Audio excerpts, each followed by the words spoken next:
Why did you join karate?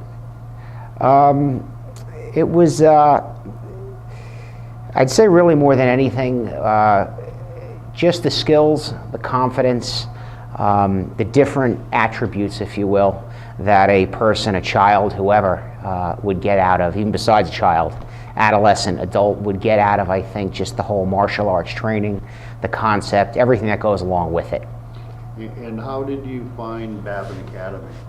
Actually, Nick Babin wound up doing a small little demo presentation at my son's school, and it was ironic timing. I was just starting to think about saying, you know, what should we get Joey involved in? I'd like to have him to be able to do something, and just, you know, the old saying, the apple doesn't fall far from the tree. I was never kind of really the actual quote-unquote sports, the football, the soccer, the basketball. I dabbled in it when I was younger, but nothing really seriously. Well, he kind of takes right after me. He's a mold of his father. And as I was thinking about with Taekwondo and him meeting Nick at the school, my son and Nick happened to hit it off. And I could see, yeah, they did. They connected. And Joey, I could tell, liked him. He had respect for Nick Babin, and so I said, well, you know what? He's comfortable with him. He likes him, so let's go ahead and just try out the Babin's Academy. Okay. And what benefits, other than, you know, that he's in karate, you know, the karate have you seen in Joey? I mean, better cardio, better discipline, more focus? Oh, I'd say all of the above. To touch a little bit on each, well,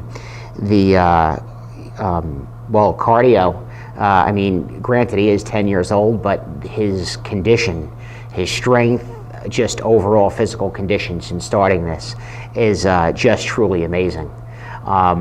Which I guess is just from the constant training and the exercise. The other thing was his focus at school and at home. Everything's improved across the board. Confidence, perseverance, because what we do is we try and take whatever attributes or philosophies or life skills that they learned inside the studio and bring it home. And we use that as guidance for him to say, just, you know, let's face it, he's 10 years old. He's going to have moments where he acts up or starts making choices we would prefer him not to. And we start talking to him with things like, hey, do you think that Mr. and Mrs. Babin would look at this as is this a black belt attitude? And things like that, and you know, and not that we would use it threatening at all, but just to say when he would step out of line or things weren't, again, moving in the direction that my wife and I would maybe like to see him going, you know, we would keep referring back to that black belt attitude, or even, you know, God, how would you feel about us maybe going in and, well, how would you feel if we mentioned this to Mrs. Babin? And as soon as that seemed to come up, all of a sudden things started to change around a little. Like, no, we don't want to go down that road, Dad.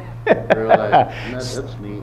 So, but yeah, definitely molded him into a person that my wife and I are looking for the attributes and skills that in the direction we wanted.